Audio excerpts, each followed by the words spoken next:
tikulandirani streams of light in the presentation imene ikutitengera ife ku third person of the Godhead. Uku ndikuyankha in responding ku State of the Church address imene anaperekedwa ndi Elder Makwa ku Suggested Church. So tipange play anakamba za third person of the Godhead. So tingova mathandizo oti chani ndipo tiyendikesereni ndilanguza omwe kuti akulu sitikumana ndibe nthawi yoti tizikambirana ndi munthu amene sakufuna kukhupira zoyamba sister wake mukudziwa chifukwa chake chimene amanene azimene pa great controversy page 525 kunena chotero sinena zokusata boza lina lopsa la mkunkhuniza ndi lokana uMulungu wa Yesu Khristu nkhani yathera ndi boza limene ndipo kuna kuti anthu oterewa usalimbane nawo kangana nawo chifukwa lotatu wauze chani samva ndipo palibe amene akakhulupirira boza limeneli angamvetsetse ntchito yeniyeni ya Yesu Khristu kapena plani ya Mulungu ya chiwombolo cha munthu. Pokamba za Mzimu Woyera, Sister White, Zao of Ages, page 671. Mzimu Woyera ndi munthu wachitatu mu uMulungu. Oyamba atatu, wachiwiri Yesu, wachitatu Mzimu Woyera. It settles the question. Nkona Sister White ananena kuti tikawerenga great controversy we will not be laid in two fourth parts. Chifukwa chanthu kuwerenga great controversy kuli sasocheresera kwanga kale kuli zifunso zonsezi Malawi Union kufikira pano sinakhalepo proactive kuti isolve nkhanizi. Alright, so tamva tokhamena kufotokozera kuti zimwera ndi munthu wachitatu uMulungu ndiye pachifukwa imene chiwamba ndi Atate, wachiwiri ndi Yesu, wachitatu ndi zimwera, so onse ndi atatu onjera ina ifeyo tikunena bodzi. So tiwoneni kuti imene anafotokoza ndiyo ife sitikukana uMulungu wa Yesu Khristu, imene tikukana ndi Trinity.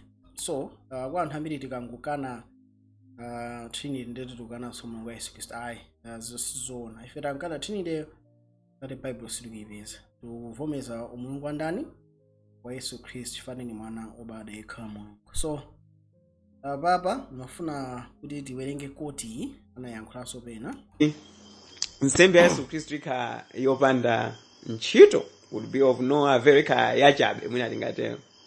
Azoti tchimo likhoza kukanidwa ndi kugonjetsedwa kudzera mu mphamvu yokhayo. Ndaona kuti kudzera mu mphamvu yokhayo ya ukazembe wa munthu wachitatu wa uMulungu, the third person of the Godhead, amene adze ndi mphamvu osati yochepaso ya no modified energy kwa mu mphamvu ya uMulungu, divine power. Now ndeuti mzimu iti ndenge ngati chilima uja samatchulidwa mu nthawi yonseyi koma apa. Alright, so akambabe kuti no tchimo litha kukankhidwa kapena kuletsedwa one kudzera mwa Mzimu Woyera. Maso panda Mzimu Woyera ndetino nsembe ya Yesu Khristu idakhala popanda ntchito. So mu opening remarks anakamba zona kuti no tifuna tiwerenge great controversy. Now tikalinga great controversy yo tikakamba za nkhondo yakumwamba mu chapter cha great controversy war in heaven. Tiona ndino amene amalimbana ndi Khristu ndi ndani? Ndi Lucifer. Now at the close of the great controversy, page 678 akamba ndino zaka zamuyaya zikamaza kugudumuzika ndithu zabweresa ndithu zinthu zambiri, ma revelation ambiri a Mulungu ndi andani? A Khristu. Anangotchulapo awiriwo kuti no pazakhala ma revelation akulu a Mulungu ndi ndani? Ndi mwana wa Khristu Yesu basi. So tikuzowa nawo tuno menesa khaini yonji. So tiwerengeni mu evangelism tinaona kwambiri mu video tangu pangai Leonardo auti jama kana chonadi, that's part 2. Tinaona evangelism mu history yake ndani. So tiwoneni evangelism page 617 atino mphamvu ya kalonga wa mphamvu yoyipayo. Okay, kalonga mphamvu yoyipayo itha kukanizidwa kapena kugonjetsedwa ndi mphamvu ya Mulungu mu wachitatu wa uMulungu Mzimu Woyera. So tikana kuti ndi evangelism ndi compilation ndiyo kuti anachita ninga makoti pena apangika pamodzi ndikamata ngati buku limodzi. So tifunika tikaone ma original books kapena mabuku ena where quotation imene ena akisida ntchito ode magesa ntchito mutani, right? So then tione noenepa umu ndi Ellen White, Review and Herald, May 19, 1904 akuti yani Mzimu Woyera ndi imene imapereka mphamvu. Popanda Mzimu Woyera ujeni mphaso ya Yesu sidakapulumutsa munthu. Now ndimafuna anena chinthu ichi, nsembe ya Yesu sidakapulumutsa munthu. Now funso langa ndina kuti kodi inu right memba iziza amaganiza chani? Okay, tenti please ndana no mphamvu ya ibayi idakhala ikula ndi kulimba pa zaka zimene zimadusazo, ndipo kugonjera kwa munthu ku mphamvu ya Satani nayo kudabwisa. Tchimo lilikatha kugonjetsedwa ndi kukanizidwa kuzera mu agency yaikulu ya wachitatu koma uMulungu, right? Amene sanakabwera ndi mphamvu zosinthika koma ndi utunthu wonse wa mphamvu ya Mulungu. Ndabwiza ndatuno ndi mzimu umene umapangisa zonse zitheke zimene Yesu Khristu anapanga. Ndi kuzera pa mzimu mtima umapangidwa ukhale woyera. Kuzera mwa mzimu okhulupirira amapangidwa kuti no ayanjane ndi mphamvu ya Mulungu kapena chikhalidwe cha Mulungu. Khristu alipasa mzimu wake mwangati mphamvu ya Mulungu kuti tikagonjetse zonse zimene zili zoyipa ndipo kukhazikitsa khalidwe lake pa mpingo. Now ndimafuna kunena zinthu zingapo. Statement yoyambirira tikayiwerenga tikapita kwa Roma chapter 8 verse 8. Ingwesegula ka Bible mangamu. Roma 8 verse 8 atuno ndipo iwo amene ali nthupi sangathe kukondweretsa Mulungu. Koma inu simuli nthupi ayi koma mzimu. Ngati mzimu wa Mulungu akhalabe mwa inu. Koma ngati muli munthu alibe mzimu wa Khristu sali wake wa Khristu. Now kwambiri amufuna ambiri atuno Mzimu Woyera popanda iwo nsembe ya Yesu Khristu sidakhala ipanda kanthu. Mwanjira Yesu Khristu anafa kuti yani paja anabwera kuti adzapatsa yani moyo. Sikudzambala kupha kubandu kuononga umene dabauza pasa nini yani moyo. Yesu Khristu amafuna atipase moyo wake. Na mfunso ndili Yesu Khristu wagonjetsa tchimo, wagonjetsa ifo, ali kumwamba. Moyo umene tikufunika ndo ndani? Ndi wa Yesuyo. Tilimozenepe. Now moyo umene unali mwa Yesu Khristu yekha. Amafuna Yesu Khristu china ichi nchitike iye kuti no moyo umene uli mwa iye upezeka mwa ife tonse. Now moyo umene unali mwa Yesu Khristu yekha chifukwa anali munthu. Moyo sudakapasidwa kwa ife. Pa chifukwa chimene anakwera kumwamba Atate ndo kumuzoza yeye ni Mzimu Woyera. Pa chifukwa chimene Yesu Khristu akubwera kwa ife mwangati the third person of the Godhead. Now tikamakamba za Godhead anthu ambiri amaganiza kuti tikukamba za nambala. Now Godhead imangothandiza Mulungu, sikukamba za utatu iyayi. Tiye tioneni mavesi amene akamba za Godhead in Bible. Okay, so tikaona mu Bible makamaka nkhani ya Godhead imapezeka malo atatu okha Bible monse. Now tikawerenga malo amene ndikuwerenga danchi Chizungu chifano tikawerenga Chichewa malo amene amapangira translated uMulungu, right? So tikaona amene pa amakamba tuno Yohane Machitidwe 14 verse Machitidwe 17 verse 9 ningopeza Bible yachiwa. Okay, Machitidwe 17 verse 9 no.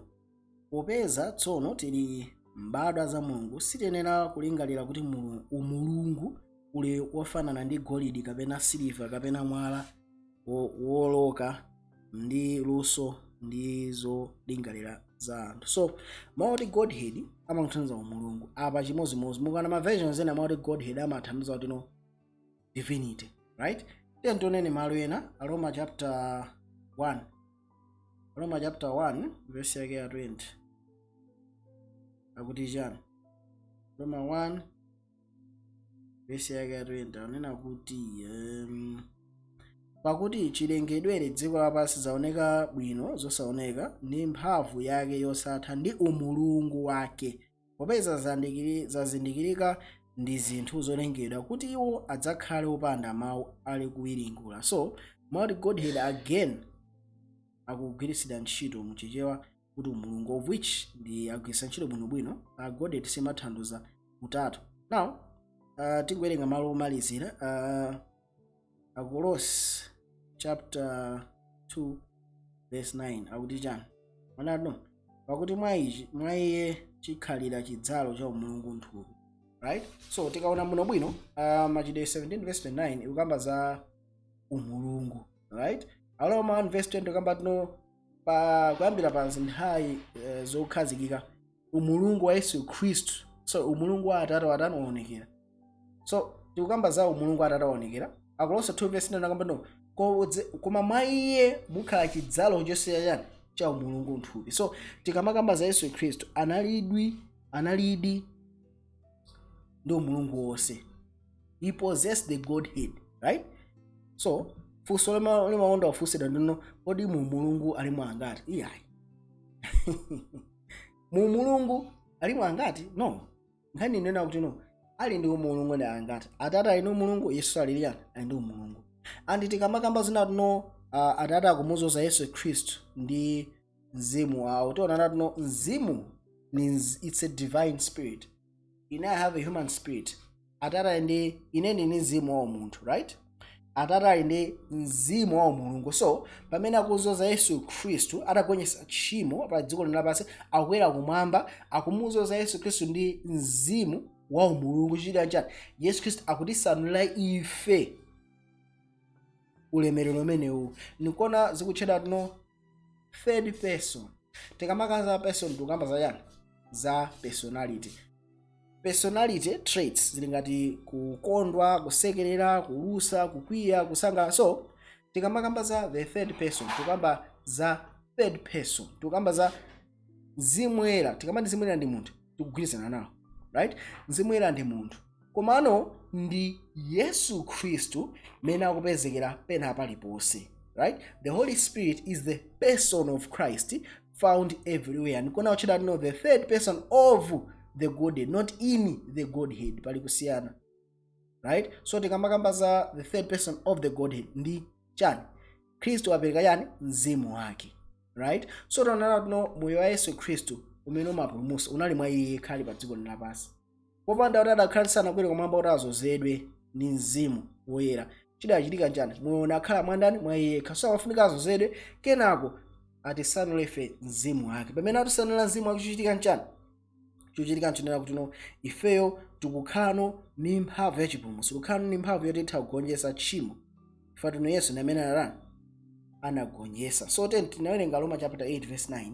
Na mafuna ndiwerenga Roma 8 verse 26. Anati ndipo momwemonso mzimu atithandiza kufoka kwathu pakuti chimene tipempha monga chiyenera sitichidziwa, koma mzimu mwini atipempherera ndi zobula zosatheka kunena. So Roma 8 verse 9 inakamba za mzimu wa Khristu. Ndapa kukamba za kuti mzimu atani atipempherera, right? Tiyendipeze mzimu amene ndiye kuti atipempherera ndiye kuti amene Roma 8 yomweyo verse 34 anati kuti no ndani adzawasuse? Khristu Yesu ndiye amene adafera, inde makamaka ndiye amene adauka kwa akufa, amene akhalanso pa dzanja lamanja la Mulungu, amene atipempherera ife. So amene atipempherera ife ndani? Ndi Yesu Khristu. Pamene ali kumwamba, Yesu Khristu ali kuti ali kumwamba pa dzanja lamanja la ndani? La Atate. Koma aliso mtima mwa ndani? Mwa inu ndi ine. As who? As the third person. Popanda kuzozera Yesu Khristu kuti asanule mzimu wake, zonse zimene anapanga sizinali available kwa ifeyo. Amafunika kuti akwere kumwamba azozedwe ndi mzimu wa Atate, kenako he can now shed off that divine spirit onto us, right? So it's a divine spirit, ndi mzimu wa Mulungu umene tikulandira, umene uti the third person. It's Christ in the third person. Akubwera osati ngati mene anabwera pa Gethsemane kuti no ndi thupi lake, koma akubwera kwa ife mwangati mzimu wajani wachoonadi. Makoti ene amafurukuza yonchi Ellen White Testaments volume 8 page 290 ananoti no tikamakamba za tchimo, condition yathu ya tchimo inali ndithu yachibadwire, ndipo timafunika mphamvu imene ingatibwezeretse ife ya uMulungu yoti siucheperanso mphamvu. Ndamandati no pali ndithu mphamvu imodzi imene ingaphwanye choyipa cha mtima mwathu, imene ndi mphamvu ya Mulungu mwa Khristu Yesu. Very clear, right? Tikaona Sylvian Herald May 1904 paragraph 1 kuti Yesu anakambaza anafotokoza mmene akukwera kuti anatumiza kwa mzimu wake mongati korona wake Nkhoswe amene anatenga malo ake. Nkhosweyo ni Mzimu Woyera amene ali soul ya moyo wake, chothandizira mpingo kuwala kwa moyo wa dziko lino. Ndi mzimu wa Khristu amatumiza ndithu chitonthozo ndi mphamvu imene wachotsa tchimo. So tikamba the soul of his life, tikamba za Yesu Khristu, so tikamba za munthu wina, tikamba Yesu Khristu amene wapezekera pena aliponso zera machani mwa mzimu wake. So tikamakamba tikulandira za mzimu, sitingolandira mphamvu iyayi. Yesu Khristu amatiyankhulabe. Tikaona mwino this is why timawuzidwa tino Bible mulibe mu verse yokamba tizipemphera kwa mzimu woyera. Chifukwa chani? Ife tikupembeza Atate ndi Mwana ake amene ali kuti ali kumwamba, right? Iwo akupezeka mwa ife kuzera mwachani mwa mzimu wawo. And because it's a divine spirit, the spirit is not mzimu siji mphamvu chabe yayi, right? Tikamakamba za mzimu tikamba za kupezeka kwa Atate ndi Mwana. Yesu Khristu atatiyankhula ife kuzera mwa mzimu wake, atatizuza kuzera mwa mzimu wake, tigonjetsa tchimo zera mwa mzimu wake. Zonsezo zopezeka mwa mzimu wake. If I mean the Holy Spirit is a person, it is which person? It's a person of Christ in the omnipresent state. Ndimene Yesu Khristu awapezeka pena alipose. Tikaona so even ngakhale tikamakamba za Mariko kama ndisangalasa amafotokoza chinthu chimene Yesu mapaderadera. Tikakamba za Mariko chapter chomalizira chapter 16 mavesi awiriwo amene ndi pamenepo Ambuye Yesu atatha kulankhula nawo. Mariko 16 verse 19-20. Pamenepo Ambuye Yesu atatha kulankhula nawo analandira kumwamba nakhala pa dzanja lamanja la Mulungu. So Yesu Khristu akuti his physical form ali kuti ali kumwamba. Ndipo tipize verse 20. Ndipo iwo anatuluka nalalikira posepose, ndipo Ambuye anachita nawo pamodzi nasimikiza mawu ndi zizindikiro zakusalapo. Amen. So akuti pamene ophunzira anapita kukamba kukalalika, ati Ambuye amachita nawo bwanji pamodzi? Anali nawo pamodzi ndi Yesu Khristu. Temandika Yesu Khristu ali kuti ali kumwamba. Paziko lapasi mabwera yani Mzimu Woyera amafunika akhale nawo pamodzi ndi Mzimu Woyera. Koma akuti no Yesu Khristu anachita nawo bwanji pamodzi? Yesu amachita nawo pamodzi era mwa Mzimu Woyera. Amen. So tikawerenga 7 minutes of reading page 130 anati no osati kufikira utalandira moyo wa Khristu Yesu ndi mphamvu yake kupata samoyo titapeza tino titha kugonjetsa mayesero amene ali kale ndi kunja. So life of Christ ndi imene tikufuna kulandira ife. Za pages page 2 page 324 anati no defense imene ingasusane ndi tchimo ndi kukhala kwa Yesu Khristu mu mtima kuzera mwa chikhulupiriro ndi chilungamo. So kodi ndi kukhala mwa Mzimu Woyera kapena wa Khristu? Ndi kukhala kwa Khristu mwa ife. Koma Khristu akhala mwanyi mwa ife, fana ali kumwamba akhala mwa ife kuzera mwachani mwa mzimu wake. Tikaona Manuscripts volume 13 page 113 paragraph 3 aona kuti no chikhulupiriro cheni tazonse chimasatira ndi kuwalisidwa kwacha kwa Mzimu Woyera kumene ife ndi kachisi wake. Mzimu Woyera ndi mzimu wa Khristu, ndiye womimira iye. Apa pali mphamvu ya uMulungu imene imabweretsa chisuso mitima yathu. Pamene mphamvu ya Mzimu Woyera yaonekera kwa akapolo a Mulungu, ife timaona uMulungu ukuwala mu munthu. Ndipo pamene mosogozedwa ndi mzimu wake kafotokozedwe kachonadi monga kali mwa Yesu Khristu kakhala kokwanira kwambiri kuti kabwese ulemu ndi ulemerero ku dziko lapansi. So mfundo ili apa ndati no Mzimu Woyera ni mzimu andani wa Khristu. Tikaonanso pamene pa Sylvian Herald April 1 chaka cha 1890 paragraph 5 ndati no Yesu Khristu ndiye munthu wa chinese chabwino. Ati Yesu Khristu ndi munthu ajani wa chinese chabwino. Chifukwa yani iye ndiye yekhayo amene angakoke mtima wa anthu kuti ukadani ndi yani ndi tchimo. So ndi Yesu Khristu yekha amene angata so ndi Yesu Khristu yekha amene Mzimu Woyera. Nonatuno ndi Yesu Khristu achita zimene zozera mwa mzimu wake. Na imanisangaso ambiri imene ndi za pages page 166 paragraph 2 anati no pachifukwa chimenecho iye ndokwanisa kupulumutsa onse amene akubwera kwa Mulungu. Bona lero nthawi zakhala kuti awachitire iwo chifundo. Na anati no kuzera ngakhale anali kuti no utumiki wake anachosedwa pansi pano ndipita ku kachisi wakumwamba. Kuzera mukachisi wansembe wathu samaoneka kumaso athu, koma ophunzirawo sanaloze kena kalikonse. Fati sipadakakhala kuphwanyika kwa kulumikizana kwina kuliwonse, sipadakakhalanso kuchepa kwa mphamvu kamene akupezeka kwake. Pamene sakutumikira kukachisi wakumwamba ali kuzera mwa mzimu wake mtumiki wa church pa dziko lapansi pano.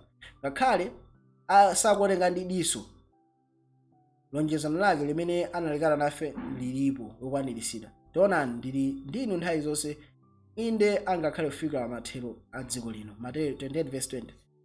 Pamene akupereka mphamvu yake kwa atumiki ake ocheperako, kupezeka kwake kuli ndi mpingo. So amene ali akutumikira kwa ife ndi Yesu Khristu, ali kukachisi wakumwamba, koma mzimu wake uli ndani ndi ife pa dziko lapansi pano.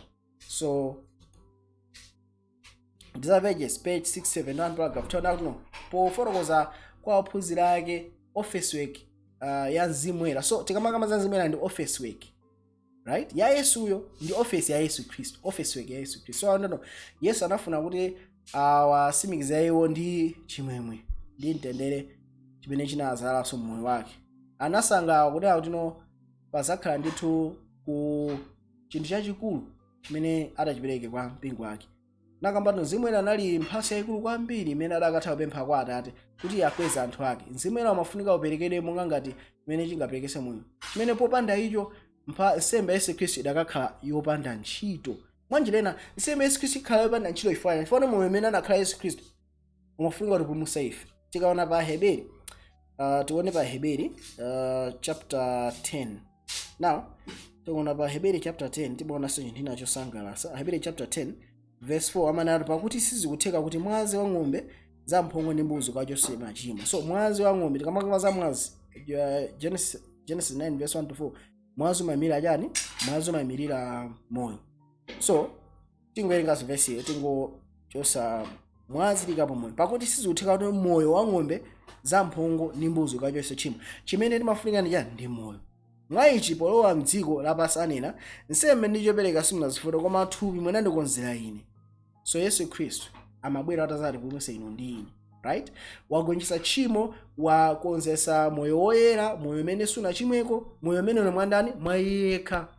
Popanda mzimu woyera siziwapangazi Yesu Khristu naye zopanda ntchito. Chifukwa chani? Moyo unali mwa yekha, amafunika niye alemekezeke, azozedwe ndi mzimu, kenako atipatse ife mzimu and akugwira ntchito mwa ifeyo, right? So tiona nawo tuno Bible ndeli right tikugwizana kwambiri. So tikaona no ani mphamvu ya uyipayo inayi kugwira ntchito ma centuries, ndipo anthu kugonjera ku mphamvu ya Satani zinayi zodabwisa. Tchimo likatha kususidwa ndi kugonjetsedwa kuzera mu mphamvu ya third person of the Godhead, wachitatu wa uMulungu amene ali ndani?